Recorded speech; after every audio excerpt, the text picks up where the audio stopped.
ሽንት እኮ ነው።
ችግር መፍጠርና ቤተሰቦቿን መበጠጥ የማይታክታት አቢጌል ለቅጣት ታስራ ከነበረበት ክፍል ገና ተፈታ ከመውጣቷ ራሷ ላይ ትልቅ የሆነ ችግር ፈጥራለች። በኤቢ የንቀት ንግግሮች እንዲሁም አይምሮ ላይ በምታደርስበት በደል የተማረረው አርጁን በመጨረሻም በሷ ላይ ተስፋን ቆርጦ በጉልበትም እሷን የግሉ ለማድረግ ለማስፈራራት ጓደኛዋን ይዞ ቤታቸው ድረስ መጥቷል።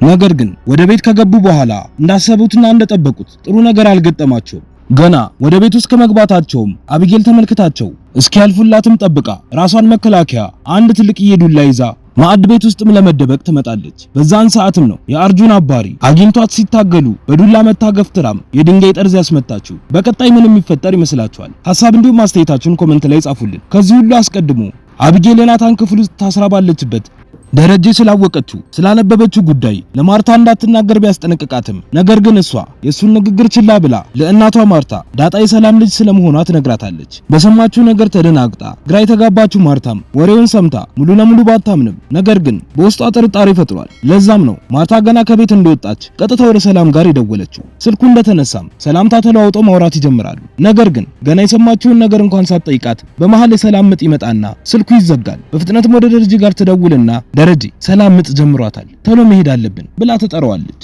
እሱም መኪናውን ይዞ መጥቶ እንደተገናኙ ደሬ ቶሎ ንዳው ቴክስት አድርጋልኛለች ሆስፒታል እየሄዱ ነው አጋጣሚ ደውዬ እያወራን በመሃል ነው ምጧ የመጣው ብላ ስትለው ደረጀም ለምን ደወልሽላት ብሎ ይጠይቃታል። ማርታም ኤቢ ምንድን ነው የምትለኝ? እሱን ልጠይቃት ነበር እንደውም መኪናው እንዳራስ ይዝና እናውራ ብላ ትለውና ታስቆመዋለች። ቀጥላም ኤቢ ምንድን ነው እያለች ያለችው ደሬ አንተም ታውቃለህ። ቆይ በዚህ ምክንያት ነው አንድ ክፍል ውስጥ አስገብታ የዘጋባት ወይስ ታማ ነው? እኔ እኮ ግራ ገባኝ። ዳጣ የሰላም ልጅ ናት ይህንን ስለማውቅ ነው የዘጋብኝ አለች ብላ ስትለው ደረጀም እና አመንሻት ብሎ ይጠይቃታል። ማርታም ቆይ እንዴት ብዬ ልመናት ደሬ? ቆይ መቼ ወልዳት ልጅ ዝም ብሎ ይወለዳል እንዴ? እሷ እኮ ሙሉ ዘመኗን እኛ ጋር ነው የኖረችው። በየትኛው ሰዓት ነው ወልዳያችን የምታክል ልጅ የምታደርሰው ብላ ስትለው ደረጀም እና እኔን ተጠራጥረሽ ነው ዳጣ የጓደኛዬ ልጅ ናት ስላልኩ ብሎ ሲጠይቃት ማርታም ደሬ እኔ እንደሱ በፍጹም አላልኩም አልተጠራጠርኩም፣ ግን እኔ እንጃ ኤቢ ለናታን የተሰጠውን ደብዳቤ አንብቤው ዳጣ የሰላም ልጅ ናት ነው የሚለው አለች። ናታንም ከሰላም እንደተቀበለው ነግሮናል። ታዲያ ቆይ አሁን ብጠራጠርስ በእኔ ትፈርዳለህ ብላ ስትለው ደረጀም እኔ አልፈርድብሽም፣ ብጠረጥርም ልክ ነሽ፣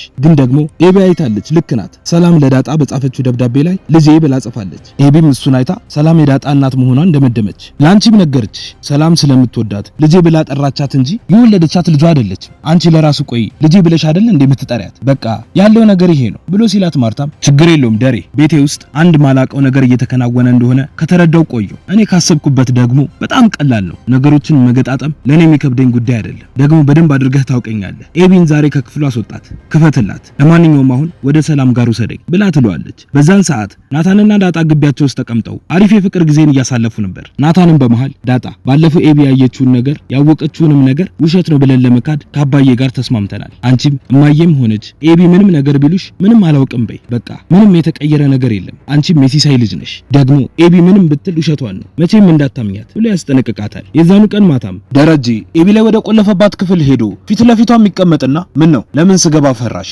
እስቲ ንገሪ። ቆይ ለማርታ ስለምን ዳጣ የሰላም ልጅ ናት ብለሽ ተናገርሽ ብሎ ሲጠይቃት ኤቢ ቆይ ለምንድነው እንዳልናገር የፈለግከው ብላ ትጠይቋለች። ደረጀም ይቀጥልና ቆይ ግን የኔ ትእዛዝ ብቻውን አላሳመነሽም ወይስ ለዚህ ቤት ክፉ ላስብ እችላለሁ ብለሽ ነው? ለምንድነው እኔ የምልሽን ነገር ማትሰሚው? ይኸውልሽ እኔ ከዚህ በኋላ ምንም አልመክርሽም፣ ምንምም አልጠይቅሽም። ባንቺ ጉዳይ ምንም የቀረኝ ነገር የለም። ግን እንድትረሺው ማልፈልገው ነገር ብሞት እንኳን እኔ አባትሽ ባንቺ ላይ ክፉኛ እንዳዘንኩኝ ነው። ቆይ ዳጣ የሰላም ልጅ መሆኗን ብታውቂና እውነት ቢሆን ለራሱ እኔ እንዳትናገሪ ብዬሽ አንቺ ለምንድነው ለማርታ ምትነግሪያት ብሎ ሲጠይቃት አቢጌልም እማዬ ለምንድነው ማወቅ የሌለባት ብላ ጥያቄውን በጥያቄ ትመልስላታለች። እሱም አየሽ ይህንን ጥያቄ መጠየቅ የነበረብሽ ለማርታ ከመናገርሽ በፊት ነበር። ከዚህ በኋላ እኔ ምንም አልቀጣሽ፣ ህይወት ይቅጣሽ። ከሰው በላይ እንጂ ከሰው በታች ሆነሽ አላደግሽም። እኔ ላይ ብትኮሪብኝ እንጂ የምታፍሪብኝ አይነት ሰው አይደለሁም። ይሄውልሽ በጣም ነው ያዘንኩብሽ። ህይወት ግን ስታስተምርሽ በዚህ መልኩ ቢላዋ ይቆርጥሻል ብላ ሳይሆን በቢላዋ ቆርጣ እያደማችሽ ነው። አቢጌል ተስፋ ቆርጬብሻለሁ። ያዋጣኛል ብለሽ ባሰብሽው መንገድ ሂጂ። ግን ደግሞ አቢጌል ያየሽው ወረቀትና የተረዳሽበት መንገድ ስህተት ነው። ሰላም ዳጣ ልጅ ያለቻት እንጂ የወለደቻት ልጇ አይደለችም። ይህንን ደግሞ ማርታ ማምናለች። እንግዲህ ከዚህ በኋላ ነፃ ነሽ። አባትነቴን ስላልተቀበልሽ ልጅነትሽ ውስጤ እየሟሟ ይሄዳል። ኤቢ ህይወትሽን እንደፈለግሽ ምሪያት ብሏት ተነስቶ በሩን ከፍቶ ጥሏት ይሄዳል። በነጋታው ጠዋትም ደረጀ ክፍል ዳጣ ትመጣና ከተኛበትም ቀስቅሰው አባዬ እማዬ ደወለችልህ እንዴ ምን አለችህ ብላ ስትጠይቀው ደረጀም እንዳልወለደች ምንም ያለችው ነገር እንደሌለ ይነግራታል። ዳጣም ቀጥላ እሺ አሁን አንሄድም ብታይ እኮ እንቅልፍ የሚባል ነገር ሳልተኛ ነው ያደርኩት ብላ ስትለው ደረጀም እሺ በቃ እኔም ተነስቼ እስከዛ ልብሴ ልቀይር፣ አንቺ እስከዛ ከለዛ ጋር ሆናችሁ ቁርስ አቀራርቡ ብሎ ያዛትና ከክፍሉ ከወጣች በኋላም ወይኔ ደረጀ ተንከባክቤ ያሳደግኳት ልጅ እንደዚህ ስትሆን ህዝብ መንገድ ላይ ያሳደጋት ልጄ ደግሞ ጥሩ ሆነች ብሎ በግርምት ከራሱ ጋር ያወራል። ከሰዓታት በኋላም ናታን ወደ ቤት ለሰላም ልብስ እንዲያመጣ ተልኮ እየሄደ ባለበት ማርታ ትደውልና አንስቶትም ማውራት ይጀምራሉ። እሷም ቀጥላ እንኳን ደስ አለህ ናታንዬ፣ ሰላም ቆንጆ ወንድ ልጅ ከነቃጭሉ ተገላግላለች፣ አሁን ቶሎ በልና ልብሱን ይዘህልኝና ብላ ትሏለች። በዚህ ሰዓትም ነው አርጁንና ጓደኛው ኤቢን ለማስፈራራት ቤታቸው ድረስ ገብተው ጓደኛው በኤቢ ማጅራቱን ተመቶ ተገፍትሮም አንድ ድንጋይ ጠርዝ የመታው። በቀጣይ ምን የሚፈጠር ይመስላችኋል? ሐሳብ እንዲሁም ማስተያየታችሁን ኮመንት ላይ ጻፉልን።